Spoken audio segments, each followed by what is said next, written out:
Namaskar, dear children. In this video, I am going to explain you tenses. What are tenses? Tense को हम हिंदी में काल या समय भी कहते हैं. तो जब हम टाइम के बारे में बात करते हैं तब हम उसको टेंस कहते हैं. और tense are further divided into 3 parts: past tense, present tense and future tense. Past tense means when we talk about the things which whatever had been done in the past. जो चीज़ें हो चुकी हैं, जो हमारा पास्ट बन चुका है, इस टेंस में हम उन सेंटेंसेस के बारे में बात करते हैं. फिर present tense, whatever is going on in the present time, that comes in this tense. Again there is future tense. और फ्यूचर टेंस में जो बाद में समय में, जो आगे के समय में जो होने वाला है, उसके बारे में हम फ्यूचर टेंस के में बात करते हैं. Okay, again these 3 tenses are divided into 4 parts. So total tenses are of 12 types. But we have to remember only these 4 parts because the name of the all 3 tenses are the same. First part is present tense is divided into 4 parts. First part is indefinite, second is continuous, third is perfect, and fourth is perfect continuous. So for all the 12 parts we have to remember only these 4 parts. Okay, but when we talk about the present tense, then we will say present indefinite, present continuous, present perfect tense, and present perfect continuous tense. And when we talk about the past tense, then past tense is divided again into 4 parts. The parts are the same, but we have to add the past tense: past indefinite tense, past continuous tense, past perfect tense, and past perfect continuous tense. And when we talk about the future, future is also divided into 4 parts. Again we have to add only future tense: future indefinite tense, future continuous tense, future perfect tense, and future perfect continuous tense. So total tenses are of 12 types. Okay, so first of all we will talk about the present tense.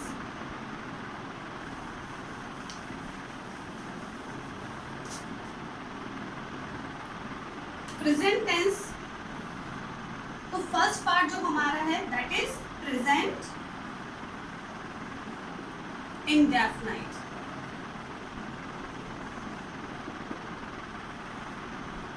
Present indefinite में जब हिंदी में sentence की हम बात करते हैं तो last में, सेंटेंस के लास्ट में ता है, ती है, ते हैं, इस तरह के वर्ड्स आते हैं.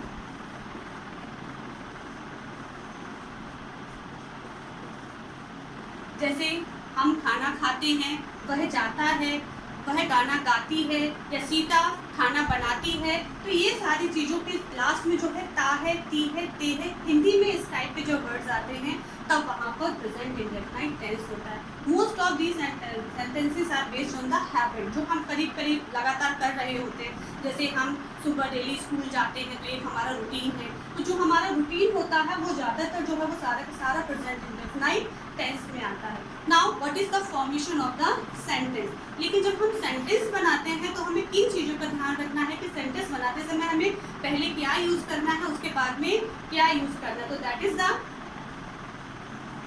सब्जेक्ट प्लस मेन वर्ब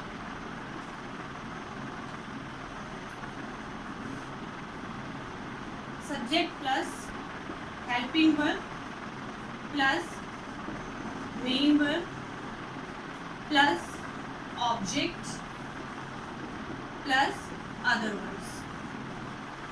तो this is the formation of each and every tense. जब भी हम कोई सेंटेंस बनाते हैं तो सबसे पहले हमें यही चीज़ याद रखनी होती है कि हमें सेंटेंस फॉर्मेशन कैसे करना है. तो for the sentence formation first of all we take subject, after that helping verb, then main verb, then object, and then other words. Okay, for present indefinite we are talking about. For present indefinite, when we talk about the present indefinite, suppose I am writing a letter, suppose I am writing a sentence that वह खाना खाता है, तो he eats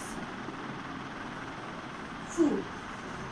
Okay, तो then present indefinite में help जो main verb होती है, हमारे मेन वर्ब के साथ हमें एस या ई एस सिंगुलर के साथ लगाना पड़ता है। When we talk about the singular person means single person, जब हम किसी एक व्यक्ति के बारे में बात करते हैं तो उसमें जो है वो मेन वर्ब के साथ मेन वर्ब प्लस एस या ई एस या ई एस डिपेंड करता है कि आपकी मेन वर्ब क्या है, उसमें आपका एस ऐड होगा या ई एस ऐड होगा।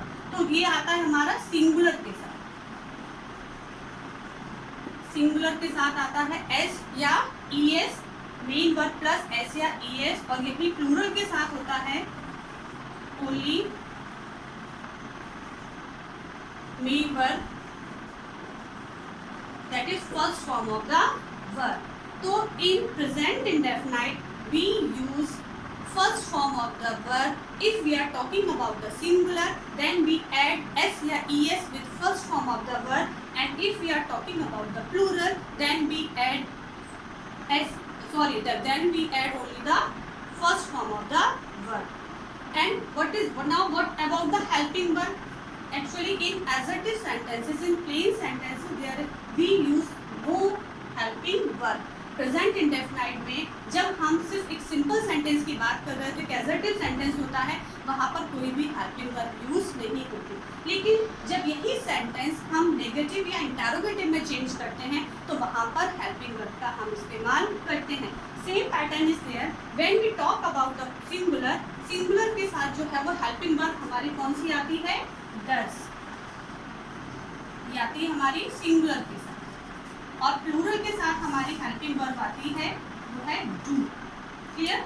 तो सिंगुलर के साथ हम यूज करते हैं डज और प्लूरल के साथ do, but these helping verbs are use when we talk about the negative और द इंटरोगेटिव सेंटेंस। तो in simple sentence he is food, he is a singular and first form of the main verb is eat, and eat में हमें पता है कि singular के साथ हमें एस या एस लगाना है, so we added here s, so he eats food. But when we change into negative, then he is singular, so we will use the singular helping verb, that is does. He does not. लेकिन जब हम does का use करते हैं तो जो हमारा first form of the verb है और उसमें जो हमने एस या ई एस लगाया हुआ होता है उसको हम हटा देते हैं और सिर्फ जो है हमारे मेन वर्ब की फर्स्ट फॉर्म आती है, तो he does not eat food. So this is negative sentence. And when we talk about the interrogative sentence, same thing there. जो हमारा helping verb है उसको हम आगे कर लेते हैं। Does he eat food? और लास्ट में एक क्वेश्चन मार्क पुट कर। तो ये हमारा जो है वो पूरा का पूरा प्रेजेंट इंडेफिनाइट का फॉर्मेशन है कि प्रेजेंट इंडेफिनाइट में जो सबसे पहला है कि सिंगुलर के साथ एस या एस लगता है वर्ब की फर्स्ट फॉर्म के साथ, प्लूरल के साथ सिर्फ वर्ब की फर्स्ट फॉर्म आती है और नेगेटिव इंटरोगेटिव में हम डू या डज हेल्पिंग वर्ब का यूज करते हैं। सेकेंड पार्ट इज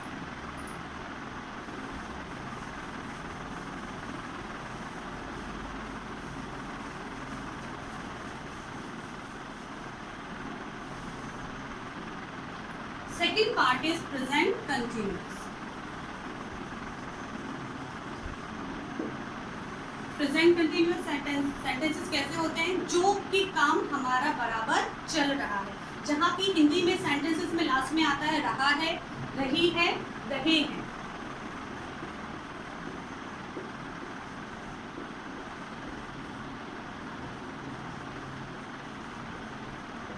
ओके, जब इस तरह के वर्ड्स जो है हमारे हिंदी के सेंटेंसेस में लास्ट आते हैं तो वहाँ पर होता है हमारा प्रेजेंट कंटिन्यूअस। मीन्स कि जो भी हमारा वर्क है वो प्रोग्रेस में है, वो पूरी कंटिन्यूअस चल रहा है अभी।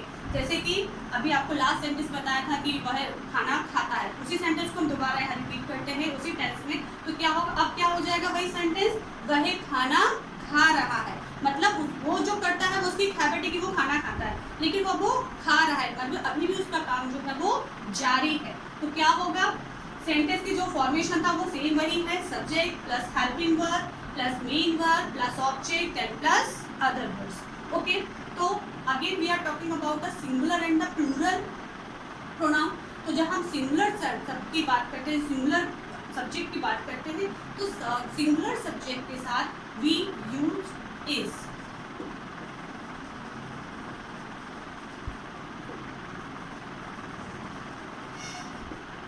के साथ वी यूज आर, हम क्या इस्तेमाल करते हैं फ्रूट के साथ आर, और आई के साथ हमेशा इसमें एम यूज करते हैं, और तो ये जो है हमारे सिंगुलर के साथ वी यूज इज, प्लूरल के साथ आर एंड आई के साथ एम, और वर्ब के लिए होता है जो main verb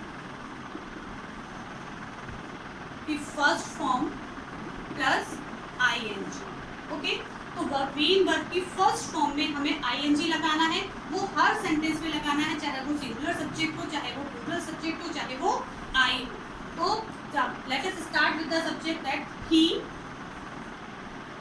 is eating food, वह खाना खा रहा है, तो he is a singular, so we use is.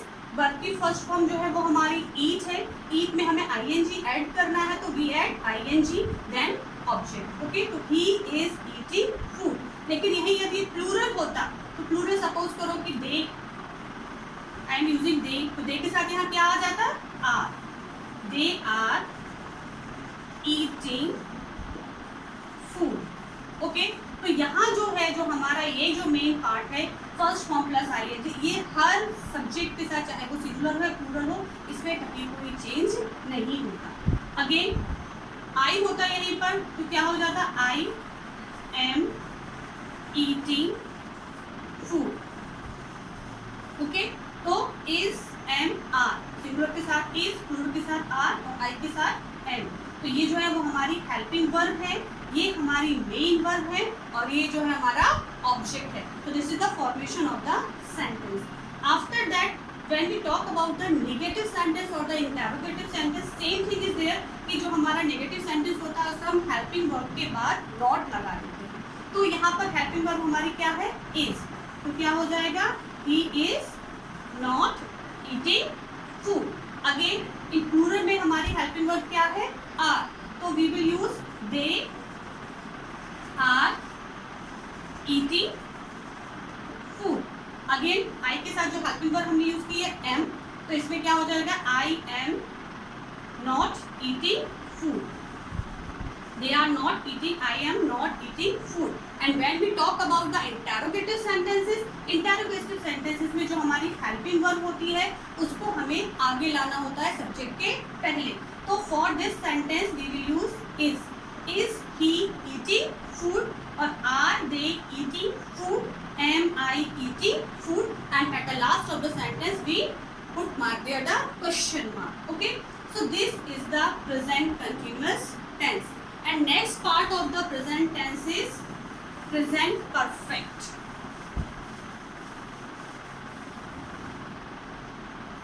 Present perfect tense. In present perfect tense, present perfect में क्या होता है अभी कि हिंदी में जो काम हमारा जो हाँ लास्ट में चुका है, चुकी है, चुके हैं, इस तरह के सेंटेंस वर्ड्स आते हैं, जैसे कि जो काम हम कर चुके हैं, जो हमारा काम पूरी तरह से फिनिश हो चुका है। तो लास्ट में क्या आता है हिंदी के सेंटेंसेस में, इधर चुका है, चुकी है एंड चुकी। ओके, तो ये सेंटेंस फॉर्मेशन सेम वही है। अब इस पे जो हमारी हेल्पिंग वर्ब है, हेल्पिंग वर्ब का हम यूज करते हैं वो है हमारी हैज। हैज यूज करेंगे हम सिंगुलर के साथ, और हैव यूज करेंगे हम plural. Okay, has and have. अब हैज और हैव के साथ जो हम नेक्स्ट चीज जो हम यूज करते हैं वो है वर्ब की थर्ड फॉर्म। जो मेन वर्ब होती है उसकी कौन सी आती है, वर्ब की third form. Okay, so with has और have we will use third form of the main verb. Okay, तो let us start with the chapter. जैसे क्वेश्चन, जैसे कि अभी हमने आपको लास्ट सेंटेंस बताया था कि वह प्रेजेंट इंडेफिनिट वह खाना खाता है, फिर कंटिन्यूअस में वह खाना खा रहा है। अब वही सेंटेंस क्या हो जाएगा, वह खाना खा चुका है।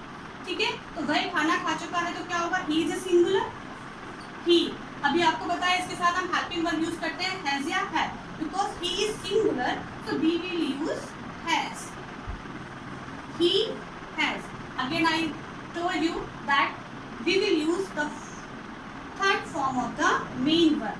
Main verb is eat and the third form of eat is eaten. He has eaten food. Okay? And again when we talk about the plural sentence, then we can use they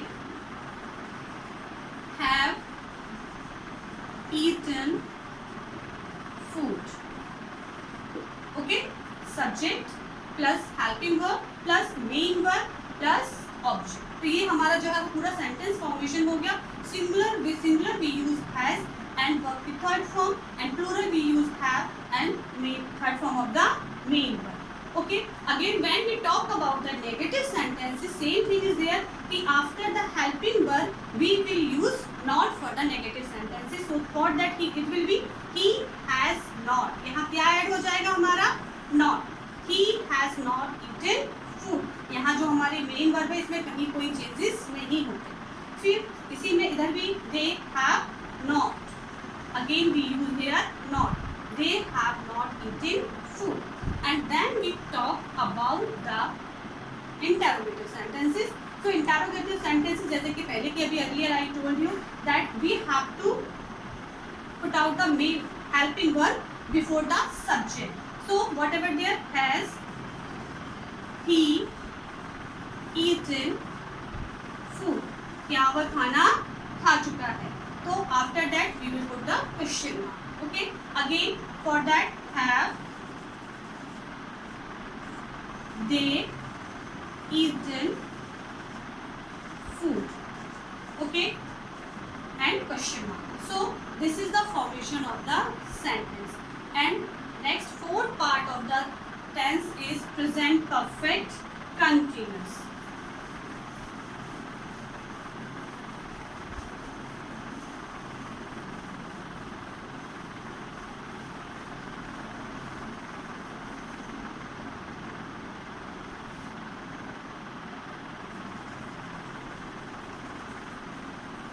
present perfect continuous tense.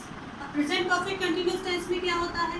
Present perfect continuous tense में time दिया होता है कि हमें time कितना time, कुछ काम उसमें हो चुका होता है और कुछ काम अभी भी चल रहा होता है. सपोज आई एम सेइंग कि I am explaining this tenses from 1 hour और फ्रॉम द फॉर 20 मिनट्स और कितने समय से मैं ये पढ़ा रही हूँ. तो मतलब ये कुछ पार्ट जो है मेरा कंप्लीट हो चुका है और कुछ पार्ट मेरा अभी भी जारी है. तो वो टेंस जो होता है वो प्रेजेंट परफेक्ट टेंस में आता है. जैसे कि वह 2 घंटे से खाना खा रहा है, या वह 2 घंटे से गाना गा रहा है, या वो 4 महीने से यहाँ पर आया हुआ है. तो इस तरह के सेंटेंसेस में हम जो है वो प्रेजेंट परफेक्ट टेंस होता है. और इसमें जो हमारी हेल्पिंग वर्ब होती है वो सिंगुलर के साथ हैज बीन, प्लूरल के साथ have been, plus main verb की जो है first form plus ING. Same thing singular में हैज बीन, प्लूरल में हैव बीन और वर्ब की फर्स्ट फॉर्म में हम आईएनजी लगाते हैं. साथ में हम यूज करते हैं सिंस और फॉर का टाइम के लिए. टाइम के हम क्या यूज करते हैं? सिंस एंड फॉर का. जब हमें टाइम एग्जैक्ट पता होता है कि कौन कितने बजे से, या पूरा टाइम जब फाइनल है कि एग्जैक्ट टाइम क्या है, देन वी यूज सिंस. और जब हमें एक आइडिया होता है कि वो 4 घंटे से पता नहीं वो 4 आवर कौन से हैं, मॉर्निंग के हैं, इवनिंग के हैं, नाइट के हैं, तो हम इस तरह का कभी अंदाज़ा नहीं होता है, सिर्फ हमें ड्यूरेशन पता होती है, then we use for. Okay, since is use for the fix time and for is use for the running time. Clear? So again same sentence we repeat here. He eats food. तो अगेन we use he. जैसे कि हमें singular के साथ has been use करना है. He has been eating food for 1 hour. कितने घंटे से खा रहा है वो? 1 घंटे से खाना खा रहा है. ठीक है. अब इसी में हम प्लूरल यूज करेंगे तो क्या हो जाएगा? They have been, same thing, eating food for 1 hour. Now for when we talk about the negative sentences, now what is there in the negative sentence? यहाँ पर remember जो आपको रखना है, जो बात आपको ध्यान रखने वाली हो, that is there कि he when there are two helping verb has and been in this test there are two helping verb has and been, और जब दो helping verb होती हैं तो हमें first helping verb के बाद हमें जो है वो not add करना होता है. तो he has ये हमारा first helping verb है. यहाँ पर we put not. He has not been eating food. It's clear? Or same thing is here. They have not been eating food. Okay? So this is the negative sentence. तो negative sentence में जो हमारे when we use the two helping verb, then we put not after the first helping verb. And when we talk about the interrogative sentence, same thing is there. Interrogative sentence में हमें two helping verb में से एक जो हमारा helping verb है, जो first helping verb है, उसी को हमको आगे लेना है. Has he been eaten food? Again sentence will be completed. Okay, same thing with the plural. plural भी वही करना होता है हमें कि हमें जो हमारी main helping verb है उसका first part हमें starting में subject के पहले रखना है और second part जो है वो हमें subject के बाद रखना है. So these are the four tenses of present tense that I explained in this video. Okay, now I am going to give you few sentences, then you will change in all four tenses of present tense. Okay, first, Sita sings a song. I am giving these sentences in indefinite and you will change into present continuous, present perfect and after present perfect continuous. Okay. Second, Raman goes to market. Third, we watch television.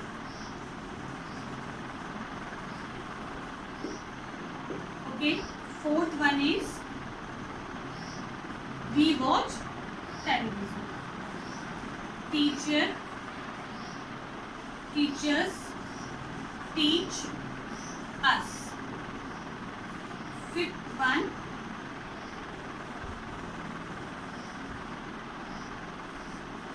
Radhika writes a lecture. So these 5 sentences I write in the present indefinite tense, and now all of you will change it into all 3 tenses: present continuous, present perfect and present perfect continuous. So this is the video this is the time that I explain present tense, and next video I explain you the past tense. Thank you.